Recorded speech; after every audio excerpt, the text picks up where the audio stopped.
In this video, we will be visiting a couple of small museums in the city of Melbourne to see what tips they have on managing a collections store.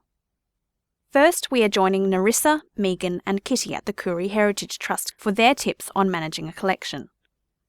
The Koorie Heritage Trust aims to protect, preserve and promote the living culture of Aboriginal people of southeastern Australia and has over 100,000 items in its collections, including artefacts, pictures, photographs, recordings and library materials.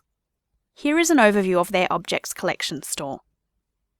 This collection store includes a small work table to temporarily hold objects while they are being moved or accessed within the store. The desk also contains object movement registers, a log of people who enter the store, and a copy of the organisation's disaster plan. Depending on the nature of the object, different storage methods are used. Boxes are clearly labelled and sometimes include a photograph of the item to help identify its contents. These object cabinets are used to store a variety of items. The cabinets are named, numbered, and the shelves are numbered so that objects can be easily located. Not all objects need to be stored in boxes, and these cabinets allow for simple storage on pull-out shelves. This cabinet includes a shelf of boomerangs. Notice the yellow movement record to show that one of the items usually in this cabinet has been removed for display. The cabinets provide adjustable shelves for various sized objects.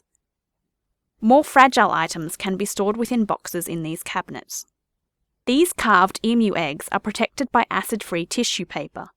The box and scrunched paper provides a physical buffer to protect from mechanical damage, but also protects items from external environmental factors, such as temperature and humidity fluctuations. Open shelves can be used to house a variety of objects. Here there are boxes of textiles, plaster coulamons, and on the top shelf there are rolls that hold large textiles. These textiles have been rolled onto a cardboard cylinder along with acid-free tissue and polyethylene foam. The textiles on the roll also include a photo on the label for easy identification. The open shelves also contain items such as these ceramic works, and large objects such as these reed eel traps and baby carriers. Boxes are clearly numbered, and labels on the boxes include registration numbers for each object inside. Boxes containing fragile items are clearly marked. A great idea if you have frequent visitors to your collection store is to create one cabinet that contains items representative of your collection which can easily be shown to visitors. The cabinet contains examples of artefacts over time and is representative of the whole collection. The Koorie Heritage Trust have the advantage of having a workroom immediately beside their main object store, which allows them to register, catalogue and research objects without moving them too far from the storage area. For pest management purposes, this room is also used to quarantine works for a period before they enter the store. They also have a collection store set up specifically for visual art. Visual artworks are stored in bays which have numbered locations and also list the registration numbers of artworks within that section. They use card to separate each work to protect the canvas or frame. If artworks do temporarily need to be leant against a wall, it is important that they are raised off the floor to protect from dust and potential flooding.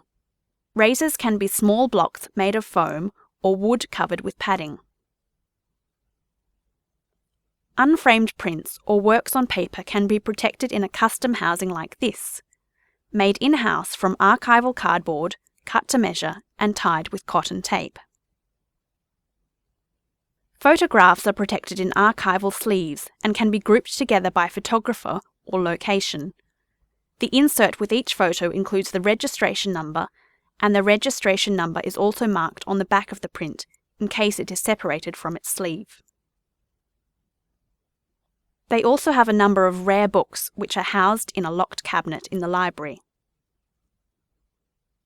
If not all of your organisation is trained in collection management, it is good to have reminders to other staff that the collection needs to be protected. And all collections should have a disaster bin close by.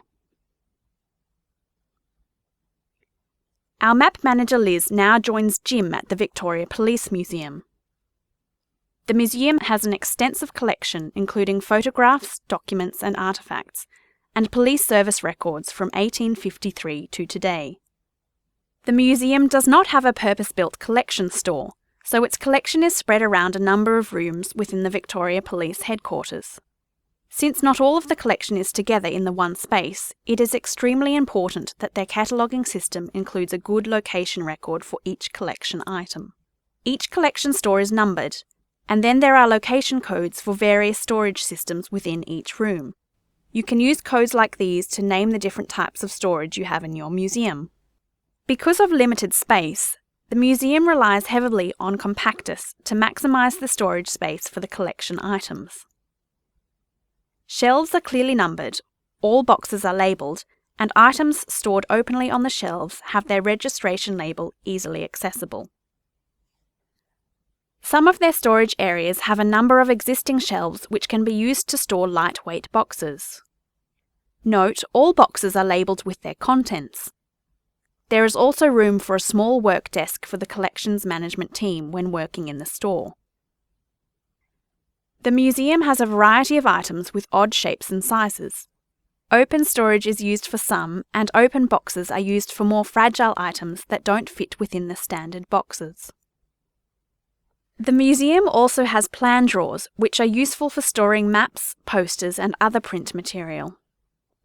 Note the drawer also contains a silverfish pack for pest management. The items within these drawers are housed in polypropylene archival sleeves, and registration numbers are placed on labels on the outside of the sleeve, always at the bottom left-hand corner. Some deeper drawers are used to house non-fragile items.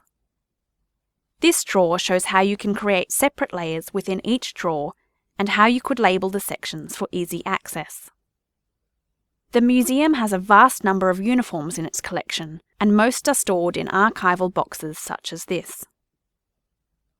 Registration numbers and object name are attached to the item using cotton.